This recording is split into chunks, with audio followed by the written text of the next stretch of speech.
بیٹا میں نے روحی کو منع کیا تھا کہ آج یونیورسٹی مت جائے، لیکن وہ کہہ کر چلی گئی کہ ٹائم سے پہلے آ جائے گی۔ مجھے بہت فکر ہو رہی ہے گر ابا جی کو۔ آئی جانا بھی تو دوپہر کا 1 بجا ہے۔ آپ فکر مت کرے، وہ آ جائیں گی۔ بلکہ میں ایک کام کرتی ہوں، زمان کو آفس کال کرتی ہوں، وہ پک کر لیں گے۔ تانیہ اسے تسلی دے کر چلی گئی۔ دوسری طرف بالاج صاحب مہمانوں کے آنے کی تیاری میں اپنے ڈیرے پر پکوان تیار کر رہے تھے۔ منو کہ اس گھر میں کوئی تقریب ہونے والی ہو، لیکن یہ ان کا معمول تھا کہ جہاں بیٹی دینی ہو وہاں کی ہر چوٹی بڑی خوشی پر رکھ کر رکھنی چاہیے۔ روحی اور زوبیا چپکے سے گھر میں داخل ہو رہی تھی۔ جب انہیں بالاج صاحب کہیں نظر آئے تو سانس بحال کیے اوپر کی جانب قدم لیے۔ وہ دونوں چند سیڑھیاں ہی چڑھی تھی کہ انہیں اپنی ماں مریم کے بڑبڑانے کی بھنک لگی۔ زوبی کچھ سنا؟ روحی نے کان لگا کر کہا۔ ہاں روحی، لگتا ہے ماما کو پھر سے پینک اٹیک ہوا ہے۔ میں نے کتنی بار کہا ہے یہ اٹیک وٹیک کچھ نہیں ہوتا۔ اگر وہ پریشان ہوتی ہے تو بے وجہ کی ذمہ داریوں سے جو اتنے سالوں سے نبھا رہی ہے۔ مجھے فکر ہو رہی ہے اگر ابا جی نے پوچھ لیا میں کیا کروں؟ مریم بیگم اپنے کمرے میں ادھر ادھر چکر لگا رہی تھی۔ مریم، کسی نے پیچھے سے پورے روبدار لہجے میں مریم کہا اور وہ وہی جم گئی۔ ہاں، اور روحی ہنسنے لگی۔ جب وہ پیچھے مڑی تو زوبیا اور روحی ان کا بڑا چہرہ دیکھ کر ہنس رہی تھی۔ بدماش، رکو ذرا۔ نہیں نہیں ماما، میں نے کچھ نہیں کیا، یہ آپ کی لاڈلی روحی نے کیا ہے۔ زوبیا نے اشارہ کیا۔ ہاں تو کیا غلط کیا؟ روحی کمرے میں بھاگ رہی تھی۔ جب ہماری اماں بے وجہ اتنی ٹینشن لیں گی تو مجھے کچھ تو کرنا ہی پڑے گا۔ وہ اس کو پکڑنے کے لیے اس کے پیچھے پیچھے ہی تھی۔ مریم بیگم تک کر صوفہ پر بیٹھ گئی اور روحی بھی انہیں بیٹا دیکھ کر آہستہ آہستہ ان کے پاس آئی۔ ماما پلیز آپ ٹینشن مت لیا کریں، آپ کی طبیعت خراب ہو جاتی ہے۔ تمہیں میری طبیعت سے کیا لینا دینا؟ اچانک سوری غلطی ہو گئی، پلیز معاف کر دے۔ روحی نے کان پکڑ کر معصومیت سے کہا۔ آنا ماما پلیز۔ زوبیا بھی پاس آ کر بیٹھ گئی۔ وہ ان دونوں کے معصوم چہرے دیکھ کر ان کی قسمت پہ حیران تھی۔ کیا ہوا؟ کچھ نہیں، بس تم دونوں کو دیکھ رہی ہوں اور دعا کرتی ہوں کہ زندگی میں کبھی بھی تم دونوں دکھی نہ ہو۔ وہ دونوں بغیر کچھ بولے اپنی ماں کے گلے جا لگی۔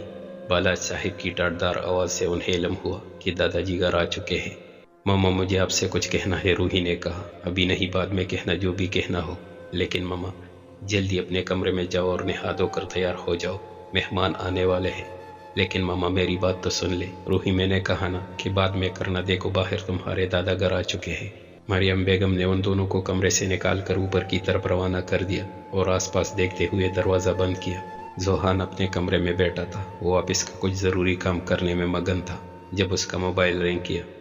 ہاں جی، اس نے لیپ ٹاپ میں دیکھ کر فون کو اسپیکر پہ کیا۔ زوہان ایک کام ہے، وہ برہان کی آواز تھی۔ ہاں ہاں بولو، میں سن رہا ہوں۔ زوہان یار میں اس سے ملنا چاہتا ہوں۔ کس سے ملنا چاہتا ہے بھائی؟ زوہان نے بے دھیانی سے پوچھا۔ بالاج صاحب کی پوتی سے۔ زوہان نے سنا تو دانتوں میں لی پینسل گر گئی۔ 1 منٹ، کیا کہا تو نے؟ زوہان نے فون کان سے لگایا۔ تو بالاج صاحب کی پوتی سے ملنا چاہتا ہے؟ مطلب تو اس بد دماغ لڑکی اس روحی سے ملنا چاہتا ہے؟ ارے ارے پاگل ہو تو میں بلا روحی سے کیوں ملوں گا؟ میں تو بالاج صاحب کی دوسری پوتی زوبیا سے ملنا چاہتا ہوں۔ زوہان نے جب زوبیا کا نام سنا تو ایک ٹھنڈی آہ بھری۔ اور تو اس سے ملنا کیوں چاہتا ہے؟ زوہان میر تم خود بھولے ہو یا مجھے پاگل سمجھ رہے ہو؟ ایک لڑکا کسی لڑکی سے کیوں ملنا چاہتا ہے؟ برہان کا لہجہ محبت بھرا تھا۔ نہیں یار مجھے کیا تجربہ، زوہان نے شرارتی انداز سے کہا۔ بس کر، اور کل میں تجھے بتا دوں گا کب اور کیسے زوبیا کو کہاں لانا ہے۔ لیکن برہان یہ اتنا آسان نہیں ہے۔ مجھے نہیں پتا، تو جو مرضی کر، بس کر دے۔ زوہان اب کچھ کہتا اس سے پہلے ہی برہان نے کال بند کر دیا۔ زوہان ایک انجانی مسکان سجائے کچھ سوچ رہا تھا اور دوبارہ کام میں مگن ہو گیا۔ گھر میں بہت سے مہمان آ چکے تھے، کافی چہل پہل نظر آ رہی تھی، لیکن یہ کوئی بڑی تقریب نہیں تھی، بس رشتے والے اپنے پورے خاندان کے ہمراہ وہاں آئے تھے۔ بالاج صاحب نے آس پاس دیکھا اور وہاں سے اٹھ کر باہر چلے گئے اور اپنا فون کان سے لگایا۔ زوہان ابھی تک اپنا کام کرنے میں مگن تھا جب دوبارہ پھر اس کا موبائل رنگ کیا اور اس نے دوبارہ اسپیکر پہ کیا۔ کیا ہو گیا ہے؟ میں کوشش کروں گا، اگر تمہارے لیے کچھ کر سکا تو میں لے آؤں گا اسے۔ کسے؟ یہ آواز بالاج صاحب کی تھی۔ زوہان ان کی آواز سنتے ہی سیدھا ہوا اور فون کان سے لگایا۔ زوہان کیا ہوا، سب ٹھیک تو ہے؟ کچھ نہیں دادا جی، میں بس کام کر رہا تھا، مجھے لگا شاید کوئی دوست ہے۔ زوہان نے بات کو ڈھکا۔ اچھا چلو ٹھیک ہے۔ زوہان تم اس وقت گھر آ سکتے ہو کیا؟ لیکن دادا جی اس وقت سب خیریت؟ ہاں ہاں سب ٹھیک ہے، دراصل آج گھر میں کچھ مہمان آئے ہیں تو ڈیرے پر رکھے تحفے لے آؤ۔ زوہان نے سوچے بغیر انہیں ہاں کر دی اور فون بند کیا۔ وہ اٹھ کر الماری سے کپڑے نکالنے لگا۔ بالاج صاحب روحی کے کمرے کے چکر لگا رہے تھے۔ کہ کمرے سے تانیہ باہر آئی اور انہیں دیکھ کر حیران ہوئی۔ دادا جی آپ یہاں؟ کچھ نہیں، بس ویسے ٹہل رہا تھا، بالاج صاحب نظریں چرا کر کہا اور چلے گئے۔ تانیہ انہیں جاتا دیکھ کر سوچ رہی تھی کہ وہ تو کبھی اس طرف آتے نہیں اور آج یوں اچانک۔ خیر وہ واپس کمرے میں گئی۔ ماما یہ اتنا بھاری ڈریس کیوں پہنا دیا مجھے؟ روحی نے اپنے آپ کو شیشے میں دیکھا۔ ماما رشتے والے دیکھنے آئے ہیں اور آپ نے روحی کو اس طرح تیار کروایا ہے کہ مانو آج اس کا نکاح ہو۔ زوبی، روحی نے تیوری چڑھائی۔ ماما مجھے آپ سے کچھ کہنا ہے، روحی نے التجا کی۔ ہاں بولو۔ ماما میں شاہنواز سے شادی نہیں کرنا چاہتی، روحی نے بے جھجک بول دیا۔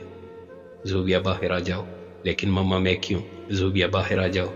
زوبیہ کے جاتے ہی تانیہ اور مریم بیگم روحی کو دیکھ رہی تھی۔ روحی میرا بچہ تم فکر مت کرو، وہ لوگ ابھی تو بس رشتے کے لیے ہی آئے ہیں، ہو سکتا ہے تمہارے دادا جی اسے منع کر دے۔ بالکل صحیح کہہ رہی ہے تائی جان، روحی تم ڈرو نہیں، سب اچھا ہی ہوگا۔ اچھا چلو اب چلتے ہیں، اس سے پہلے کہ تمہارے دادا جی آ جائے۔ شاہنواز کی ٹاٹ بھی بالاج صاحب کی طرح ہی تھی۔ وہ ایک سیاست دان تھا، کالی داڑھی اور کینچی آنکھوں سے وہ آس پاس روحی کو تلاش کر رہا تھا۔ دوسرے ہی لمحے سامنے سے لائٹ پنک باری جوڑے میں ملبوس روحی اپنی بابی اور زوبیہ کے ساتھ چلی آ رہی تھی۔ شاہنواز کی نظر اس پہ آ کر جو رکی تو وہ اپنے ہوش و حواس سے باہر ہونے لگا، لیکن روحی نے اپنی نگاہ دوسری طرف پھیر لی۔ روحی کو شاہنواز کی ماں کے پاس بٹھایا گیا اور ساتھ میں وہ بھی بیٹھا تھا۔ کافی دیر تک گپ شپ چلتی رہی۔ شاہنواز نے روحی سے بات کرنے کی لگاتار کوشش کی، لیکن وہ اسے دیکھنا بھی پسند نہیں کرتی تھی۔ تھوڑی دیر بعد شاہنواز کی ماں نے بالاج صاحب سے اجازت مانگی اور اپنے پرس سے انگوٹھی نکال لی۔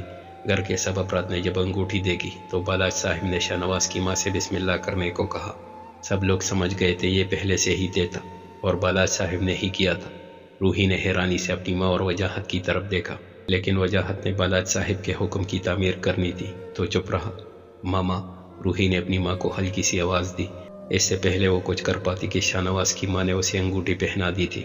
روحی نے جب اپنا ہاتھ دیکھا تو رونے کو تھی۔ دوسری طرف وہ سب ایک دوسرے کو مبارکباد دے رہے تھے۔ روحی کے دل پہ قہر سا ٹوٹ پڑا۔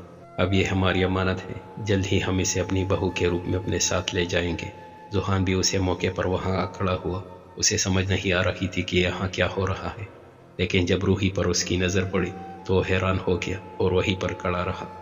زوہان آ گئے تم؟ بالاج صاحب نے کہا۔ وہاں کیوں کھڑے ہو، آگے آؤ۔ زوہان کو سمجھ نہیں آ رہا تھا وہ کیا کرے، یہاں آخر ہوا کیا ہے، لیکن وہ پھر بھی آگے بڑھا۔ زوہان یہ ہمارے گھر کا ہونے والا داماد ہے شاہنواز۔ زوہان نے ایک نظر بالاج صاحب کی طرف دیکھا اور ایک نظر روحی کو دیکھا جو دکھاوا کرتے ہوئے اوپر سے مسکرا رہی تھی۔ کانگریٹس۔ زوہان نے اسے بس یہی کہتے ہوئے وہاں سے چلا گیا۔ روحی کو اس کا ذرا بھی اندازہ نہیں تھا جو اس وقت اس کے ساتھ ہو رہا تھا۔ وہ تو اس رشتے سے انکار کی منتظر تھی، لیکن انگوٹھی پہنانے کے بعد وہ حیران تھی۔ دوسری طرف زوہان وہاں سے بغیر کچھ کہے نکل آیا، لیکن وہ ابھی تک گھر نہیں گیا تھا اور تبھی وجاہت نے پیچھے سے اسے آواز دی کہ مہمانوں کے لیے کھانے کی تیاری کروائے۔ زوہان نہ چاہتے ہوئے بھی اندر گیا اور مجبوراً سارے کام کرنے میں مدد کی۔ سب مہمانوں کے جانے کے بعد روحی اپنے کمرے میں اکیلے بیٹھی تھی اور کچھ دیر پہلے ہوئے انچاہے واقعہ کا سوچ سوچ کر پاگل ہو رہی تھی۔ دوسرے ہی لمحے وہ اٹھی اور کمرے کا سارا سامان ادل بدل کرنے لگی۔ ایک ایک کر کے وہ ہر چیز کو پھینکتی جا رہی تھی۔ روحی، زوبیہ اور تانیہ کمرے میں آ گئی۔ کیا کر رہی ہو تم، پاگل تو نہیں ہو گئی؟ ہاں ہاں ہو گئی ہوں میں پاگل، بھیج دے مجھے کسی پاگل خانے، کم سے کم اس کیس سے تو جان چھوٹے گی۔ آپ لوگ مجھے بس یہی بتا دیں کہ میرے ساتھ ہوا کیا ہے۔ روحی لگاتار اپنے درد بھرے الفاظ برسا رہی تھی کہ اتنے میں ہی اس کی ماں مریم بیگم نے آتے ہی ایک زوردار تھپڑ اسے دے مارا۔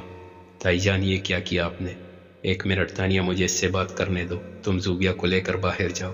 مما لیکن میں کیوں باہر جاؤں، میں بھی اسی گھر کا ایک حصہ ہوں اور روحی میری بہن ہے، آپ جو چاہے کہہ لیں، لیکن میں اسے اکیلا نہیں چھوڑ سکتی۔ زوبیہ نے روحی کو سنبھالتے ہوئے کہا۔ تم دونوں آخر مجھے کس دن سمجھو گی، میں تک چکی ہوں۔ اور تم روحی میری ایک بات کان کھول کر سن لو۔ مریم بیگم نے اسے اپنی طرف متوجہ کیا۔ اگر تم نے کوئی بھی تماشا کرنے کی کوشش کی تو اپنی ماں کا مرا منہ دیکھ لینا۔